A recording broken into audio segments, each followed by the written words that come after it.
33-1.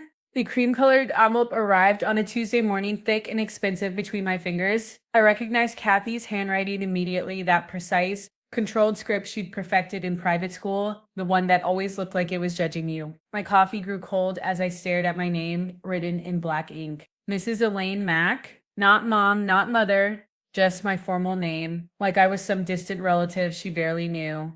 I should have thrown it away. Should have recognized the warning signs in the weight of the paper, the way my daughter's return address was embossed in gold lettering. But I was still clinging to hope then, still believing that somewhere beneath her designer clothes and cold demeanor lived the little girl who used to crawl into my bed during thunderstorms. The kitchen felt smaller as I slid my finger under the flap, the morning light filtering through my modest apartment's windows seeming somehow dimmer. I'd been living here for 3 years now, ever since Richard died and left me with more bills than inheritance. It was clean, comfortable, and mine. A sanctuary I'd built from the pieces of a life that had crumbled around me. Inside the envelope was a single sheet of paper, not an invitation, not a wedding announcement, an invoice. Professional wedding planning services, $35,000 honeymoon expenses. Tuscany in 3 weeks, $35,000 total, due $70,000 payment, due 30 days at the bottom.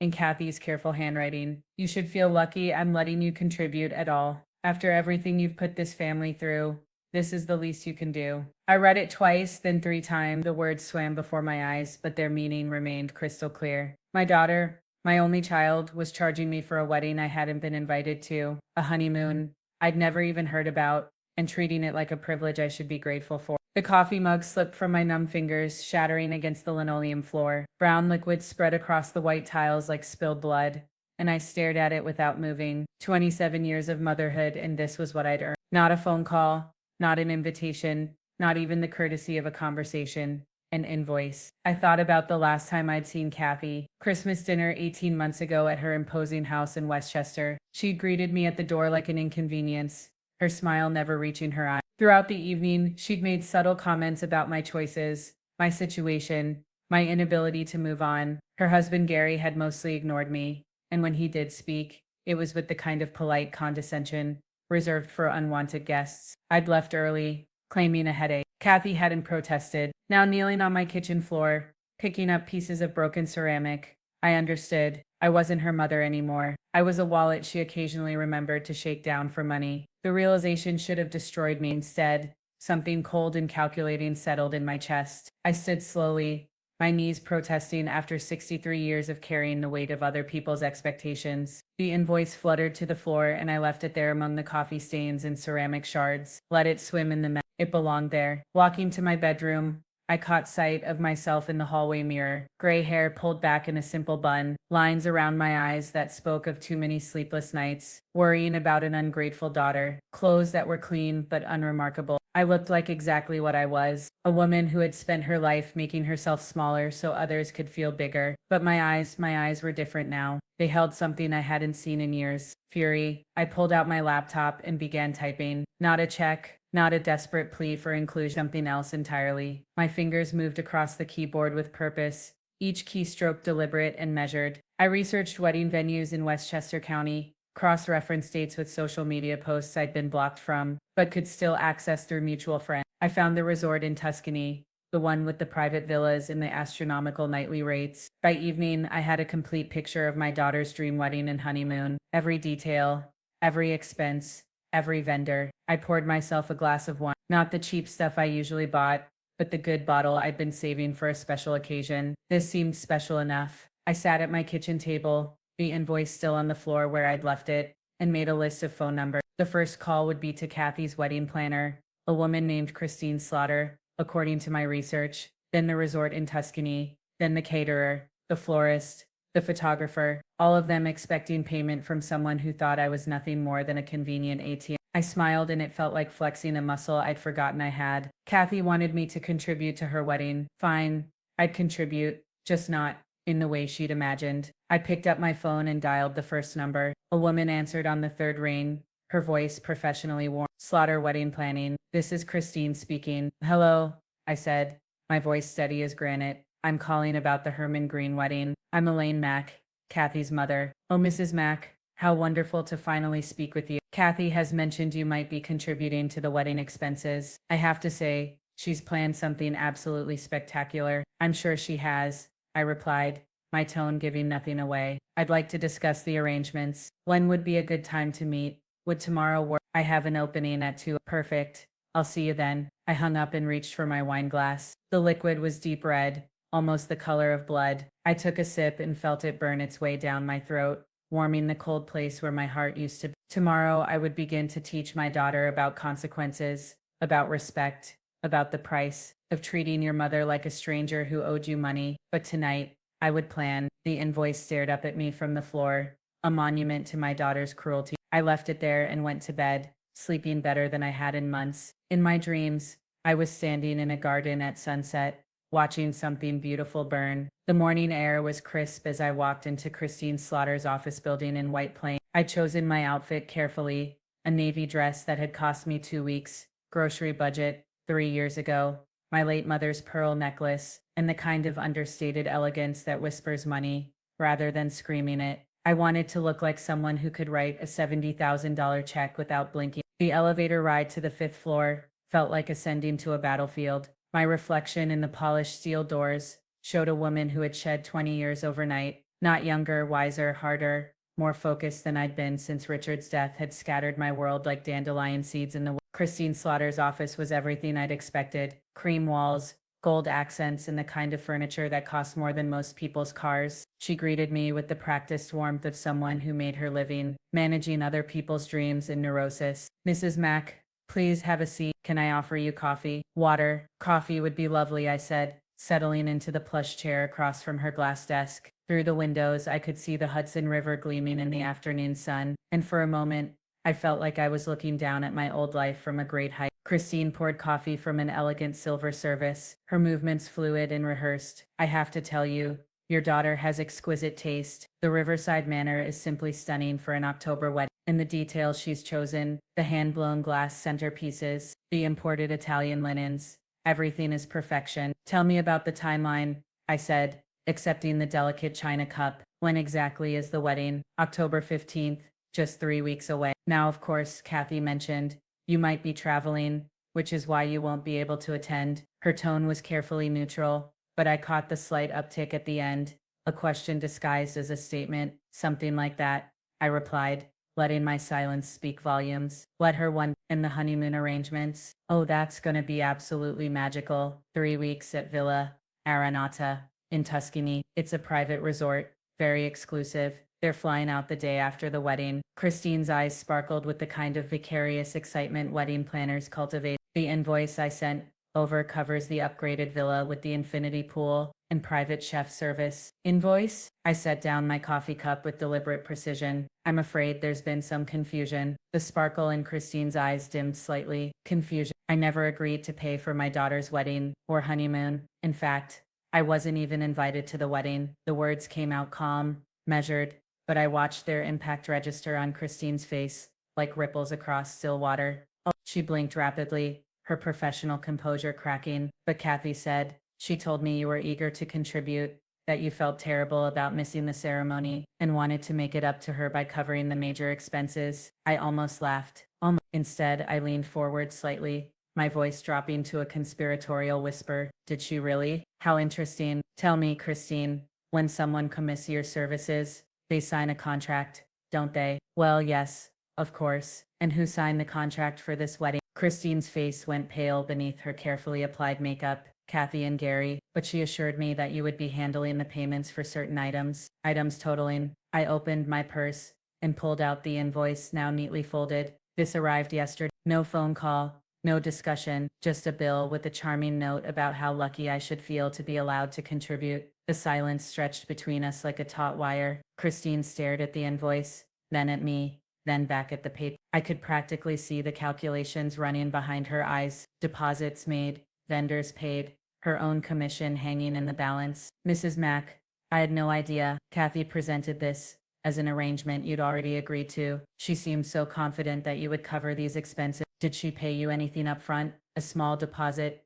5,000. The rest was supposed to come from you this week, with the balance due on the wedding day. I nodded slowly, filing this information away. And what happens if those payments don't materialize? Christine's hands trembled slightly, as she reached for her own coffee cup. Well, we would have to. That is to say, without payment, we couldn't provide the services. All of that. The vendors require payment before or on the day of service. The venue, the catering, the flowers, the photography, everything. Her voice was barely above a whisper now. If the payments don't come through, there would be no wedding. I sat back in my chair, letting this sink in. Kathy had built her dream wedding on the assumption that she could bully me into paying for it. She'd counted on my maternal guilt, my desperate desire to be included in her life, my history of saying yes when I should have said no. She'd counted wrong. Christine, I said, my voice gentle now, almost motherly, you seem like a lovely person, and I imagine you work very hard for your clients. This situation isn't your fault. My daughter has put you in a terrible position. What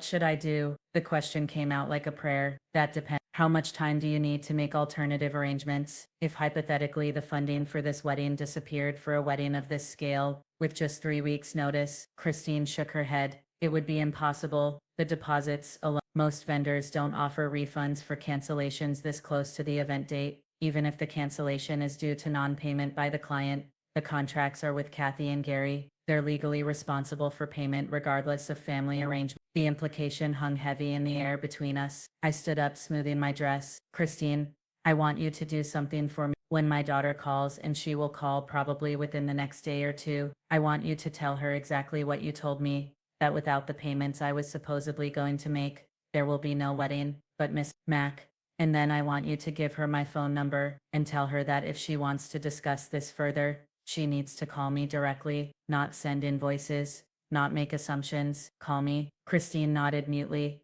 her face ashen. One more thing, I added, pausing at the door. Don't feel bad about any of this. You're not responsible for my daughter's choices or their consequences. You're a businesswoman providing a service, and you deserve to be paid for your work, just not by. I left her sitting there, staring at the invoice I'd placed on her desk, like evidence in a criminal trial. The elevator ride down felt different from the ride up, lighter somehow, as if I'd left some invisible burden in that office, along with my daughter's assumptions about my compliance. Outside, the October air carried the scent of dying leaves in coming winter. I pulled out my phone and scrolled through my contacts until I found a number I hadn't called in months. Janet Waters had been my neighbor when Kathy was small, back when we lived in the house Richard and I had saved for years to buy. Janet's daughter, Rosa, had been Kathy's best friend until high school. When my daughter decided that Rosa's family wasn't quite prestigious enough for her social aspirations, Janet answered on the second ring. Elaine, my God, it's been forever. How are you, honey? I'm well, Janet.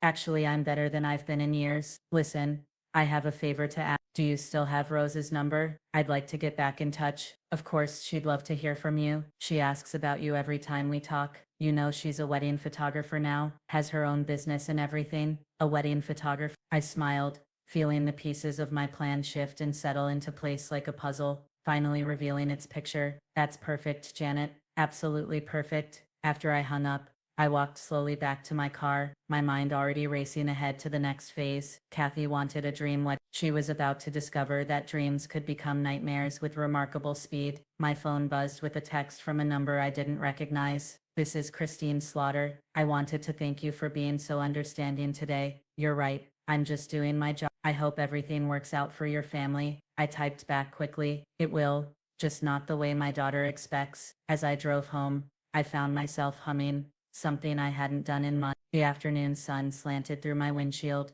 and for the first time since Richard's death, I felt like I was driving towards something instead of away from it. Rosa Pratt Kelly hadn't changed much in the 15 years since I'd last seen her. Same warm brown eyes, same genuine smile that reached all the way to her soul. She'd agreed to meet me at a small cafe in Terrytown, halfway between our respective lives, and when she walked through the door, I felt something I'd almost forgotten existed, the comfort of unconditional acceptance. Mrs. Mack, she said, approaching my corner table with arms already extended.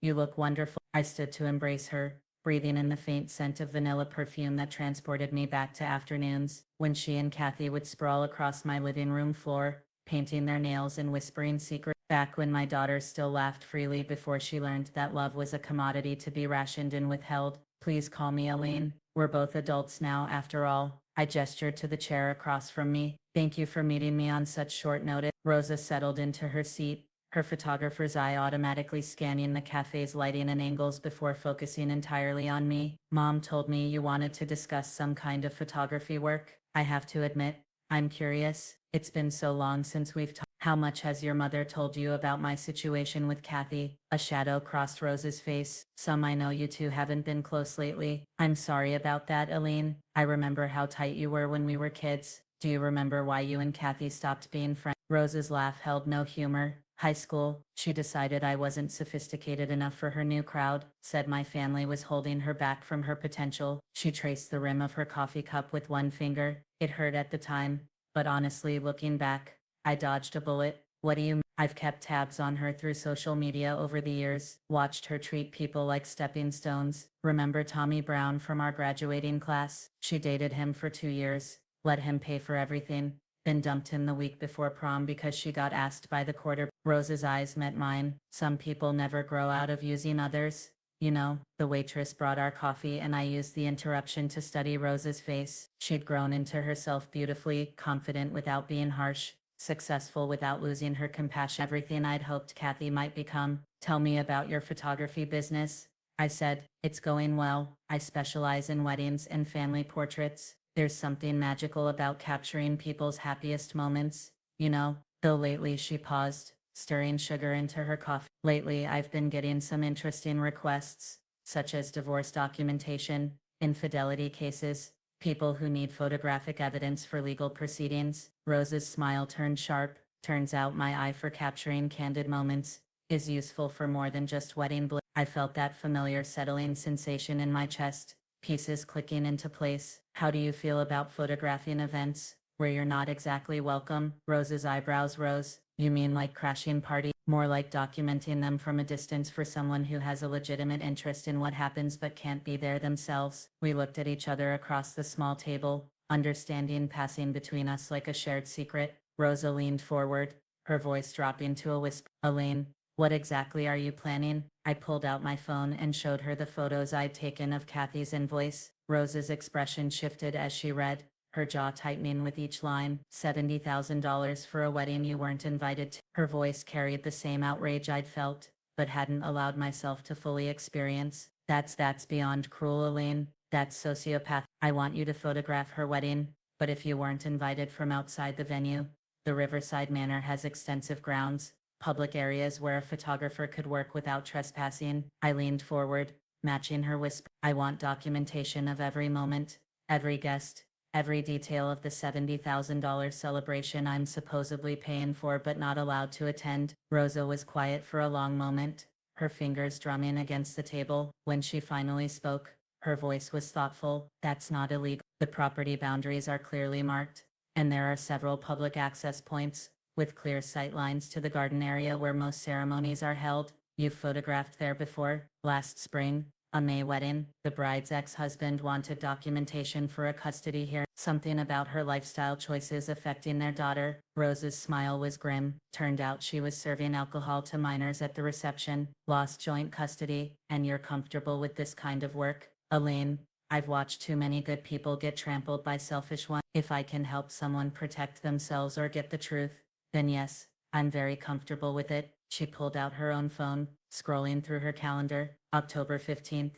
You said, yes, but Rosa, there's more. I told her about my conversation with Christine Slaughter, about the payments that weren't coming, about the house of cards that was about to collapse around Kathy's perfect day. Rosa listened without interruption, her expression growing more amazed with each detail. So when you don't pay, there won't be a wedding? At least not the wedding she's planned. The question is whether she'll find a way to salvage something smaller, more modest, or if she'll have to postpone entirely. Either way, you want it documented. I want proof of the consequences of her choice. Not for revenge. Well, not only for revenge, but for my own peace of mind. I need to see that actions have consequences, even for people who think they're above them. Rosa nodded slowly. I understand. And honestly, after what she put you through, what she's putting you through now, I think you're being remarkably restrained. There's something else, I continued. After the wedding, or whatever happens instead of the wedding, I suspect there will be fallout. Phone calls,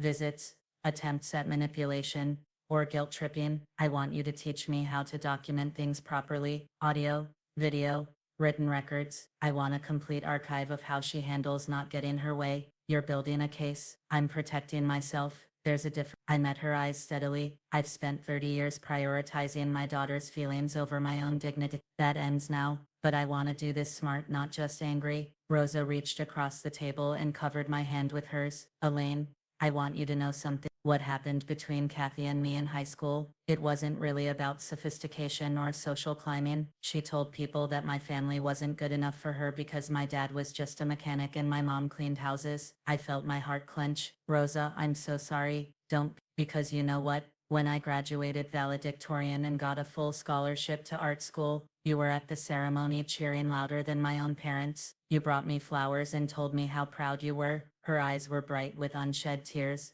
Kathy didn't even acknowledge it happened. The memory came flooding back. 17-year-old Rosa in her cap and gown, radiant with achievement, while Kathy sulked in the car because the ceremony was boring and she was missing a pool party. I'd been so proud of Rosa, so disappointed in my daughter's selfishness. You remember that? I remember everything about that day. It was the first time an adult had ever told me I was worthy of celebration just for being myself, not for how I could serve them or what I could do for them, but just for existing and trying my best. Rosa squeezed my hand. So yes, Elaine, I'll help you document your daughter's wedding, and I'll teach you everything I know about protecting yourself from people who think love is a transaction. We spent another hour planning logistics, discussing camera angles and legal boundaries, contingency plans for different scenarios. Rosa showed me apps for recording phone calls, techniques for documenting interactions, ways to create an unshakable record of events. As we prepared to leave, she pulled out a business card and wrote a number on the back. This is my personal cell, day or night, Elaine. If things get ugly after the wedding, if she tries to corner you or manipulate you, you call me immediately. Okay. I tucked the card into my wallet next to the photo of Kathy I'd been carrying for 20 years, the one from her high school graduation, where she was smiling genuinely for once. Looking at it now, I realized I'd been mourning the wrong person. The daughter in that photo had been dying by degrees for years, replaced by someone who measured love in dollar signs and saw family as an inconvenience. Rosa, I said as we stood to leave, do you ever regret losing Kathy's friendship? She considered this for a moment, then shook her head. I regret who she chose to become, but losing her friendship? No. It taught me that some people will only value you as long as you're useful to them. Better to learn that lesson early than spend your whole life being used. Walking to my car, I felt lighter than I had in years. 33 too, not just because I had an ally now, but because I'd remembered what it felt like to be valued for who I was rather than what I could provide. Rosa saw me not as a checkbook or a source of guilt or obligation, but as a person worthy of respect and loyalty. For the first time since opening that invoice, I smiled without bitterness. Kathy thought she'd found a way to extract money from me while keeping me at arm's length. Instead, she'd given me something far more valuable, absolute clarity about who she Sully was and who I intended to become. The phone calls started 3 days after my meeting with Christine Slaughter, not from Kathy. That would have required her to acknowledge that I was a person rather than an ATM, but from Gary, her husband-to-be. His voice on my answering machine was tight with barely controlled panic. Elaine, it's Gary. We need to talk.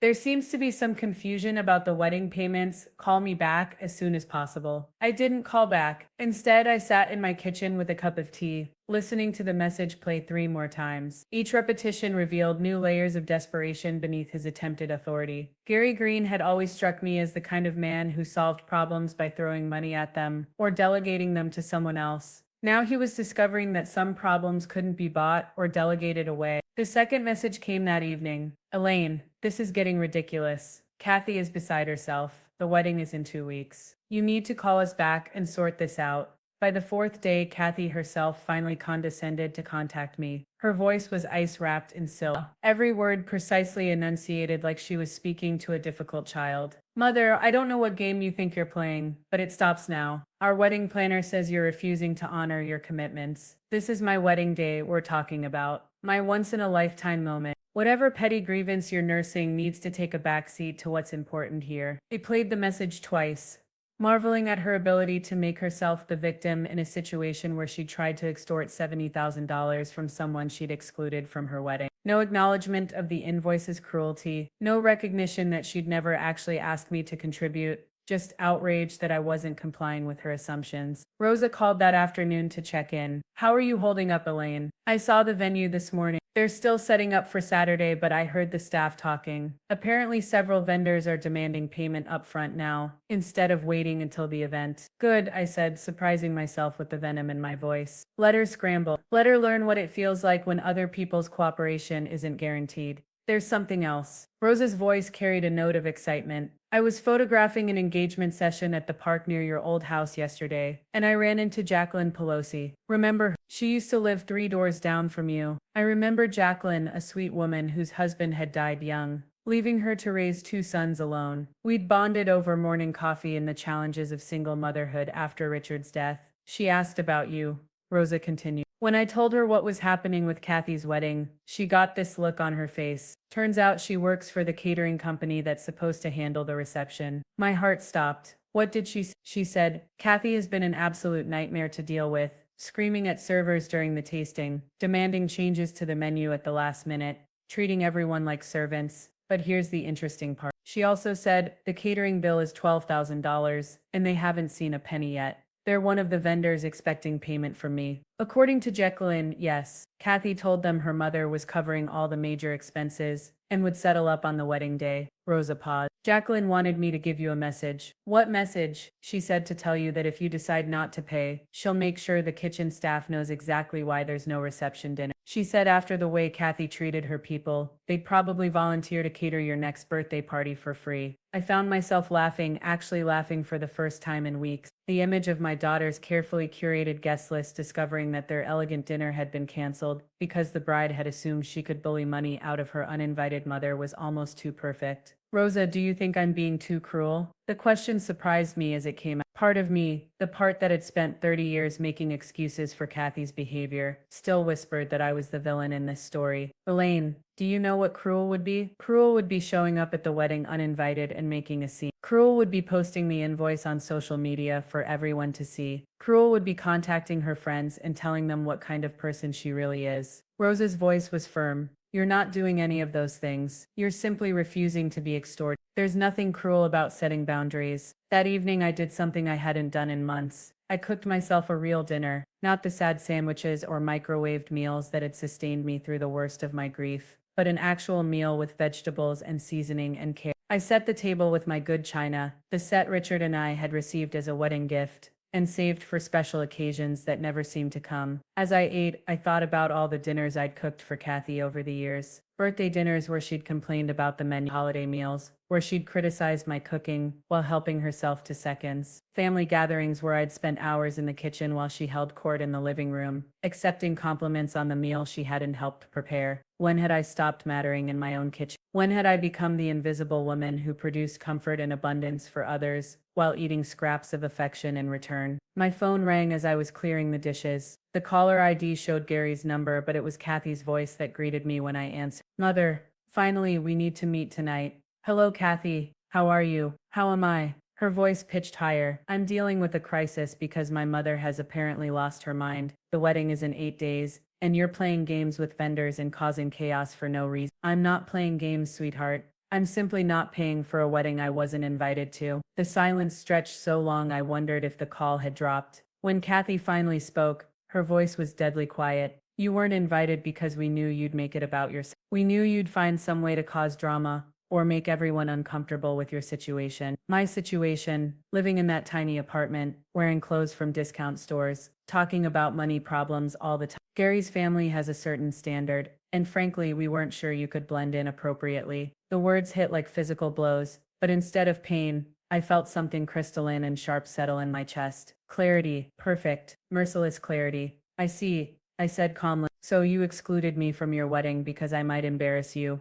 but you still expected me to pay for it. This is what I'm talking about. Kathy snapped. You're twisting everything around, making it sound worse than it is. We thought it would be easier for everyone if you contributed financially instead of attending. Easier for who exactly? For everyone. For you too. You wouldn't have to worry about what to wear or whether you fit in. You could still be part of the day without the stress of actually being there. I closed my eyes, remembering the little girl who used to climb into my lap when she was scared, who used to tell me I was the most beautiful mommy in the world. Somewhere along the way, that child had been replaced by this stranger who saw me as a source of embarrassment and funding. Kathy, I said softly, do you hear yourself right now? What do you mean? You're telling me that you excluded me from one of the most important days of your life because you think I'm not good enough to be seen with you, but you still want my money. It's not about the money. It's exactly about the money. You sent me a $70,000 invoice, Kathy. Not a request, not a conversation, a bill with a note telling me I should feel lucky to be allowed to contribute.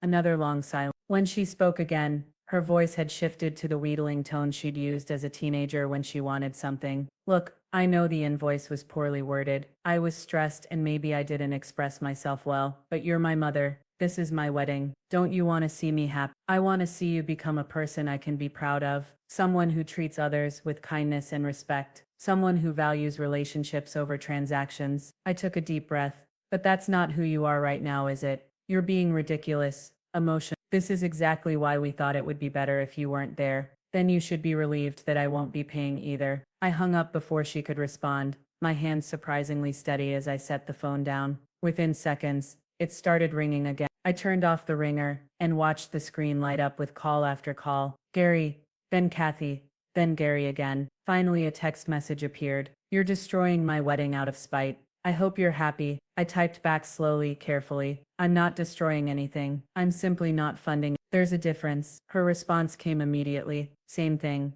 And there it was. In Kathy's mind, my refusal to pay for her wedding was equivalent to sabotage. My boundaries were acts of aggression. My dignity was an inconvenience she shouldn't have to consider. I poured myself a glass of wine and walked to my bedroom window. Outside, the October night was crisp and clear, stars visible despite the city lights. Somewhere out there, vendors were realizing they wouldn't be paid. A wedding planner was probably working frantically to salvage what she could. A bride was discovering that her assumptions about other people's compliance had been catastrophically wrong. And I was standing in my own space, in my own life, finally free of the obligation to fund someone else's dreams while being excluded from their life. October 15th dawned gray and cold with the kind of persistent drizzle that soaks through everything. I stood at my kitchen window, watching water streak down the glass, and wondered if Kathy was awake yet, discovering what remained of her perfect day. Rosa had texted me at 6. Venue looks chaotic. Vendor trucks leaving already. Still want me there.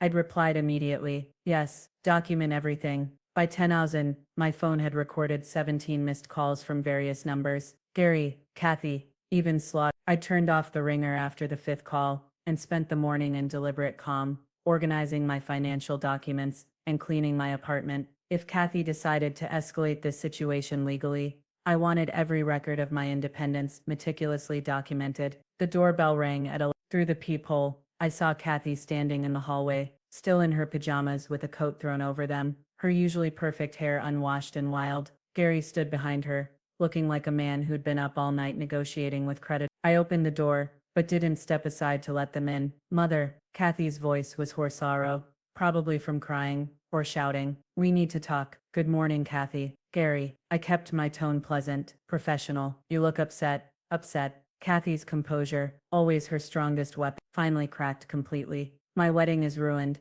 The caterers showed up this morning demanding $12,000 in cash, or they were leaving. The florist took back all the arrangements. The photographer says we still owe him $8,000 for the engagement photos, and he won't shoot the ceremony until we pay. That sounds very stressful, I said calmly. What does this have to do with me? Gary stepped forward, his face flushed with anger. Cut the act, Elaine. You know exactly what this has to do with you. You're deliberately sabotaging our wedding because you didn't get your invitation. I'm not sabotaging anything. I'm simply not paying for your wedding. Those are two very different things. Same outcome, Kathy snarled. And I was startled by how ugly her face looked when she wasn't performing perfection. Do you have any idea what this is costing us? Not just money, reputation. Gary's family is already at the hotel. My friends flew in from 3 different states. Everyone is asking what happened, why everything is falling apart. What are you telling them? The truth, Gary said coldly. That Kathy's mother decided to punish her by pulling funding at the last minute. Is that the truth? I asked.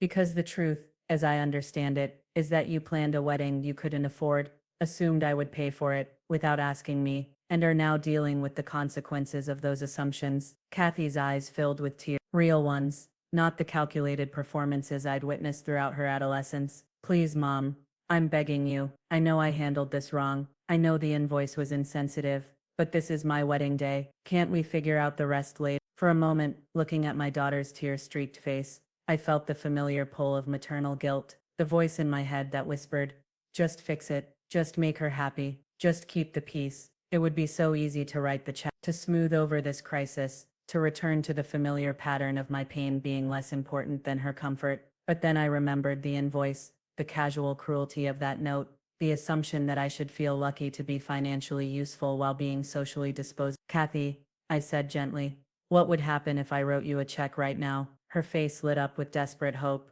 Everything could still work out. We could call the vendors back, explain that it was just a misunderstanding, and then what? After the wedding, after the honeymoon, you also expect me to fund. What happens to our relationship? She blinked, clearly not understanding the question. What do you mean? I mean, would I be invited to your first anniversary dinner? Would I be welcome at your house for holiday? Would you call me just to talk, not because you need something? I watched her face as the implications sank in. Or would I go back to being the embarrassing mother you keep at arm's length until the next time you need money? The silence stretched between us like a chasm. Gary shifted uncomfortably, and I realized he was finally understanding the deeper dynamics at play here. This isn't about. Kathy struggled for words. You're my mother. Of course you'd be part of our lives, the way I've been part of your life for the past seeing you twice a year, always at your convenience, always with the understanding that I shouldn't expect too much, or ask for too much, or take up too much space. You're being dramatic. I'm being honest. Something I should have been years ago. I looked at Gary, whose discomfort was becoming more apparent by the minute. Did you know, Gary, that Kathy hasn't visited my apartment once in the 3 years I've lived here? She sends me Christmas cards addressed to Elaine Mack instead of Mom. She's never asked how I'm doing financially or emotionally since her father died. Gary's eyes widened slightly. I could see him recalculating, wondering what other aspects of his fiancée's character he might have overlooked. But she still expected me to fund her fairy tale wedding. I continued. $70,000 from a woman living on a widow's pension and Social Security. $70,000 from someone not worthy of an invitation to the event she was supposed to finance. Mother, stop. Kathy's voice was broken now, all her sophistication stripped away. Just stop. You know what, sweetheart? You're right. I am stopping. I'm stopping the pattern where your needs matter more than my dignity. I'm stopping the assumption that my love for you obligates me to accept your contempt. I'm stopping the cycle where I pay for the privilege of being treated like an inconvenience. My phone buzzed with a text from Rosa. Wedding officially canceled. Venue staff confirming with guests. Some people asking questions about what really happened.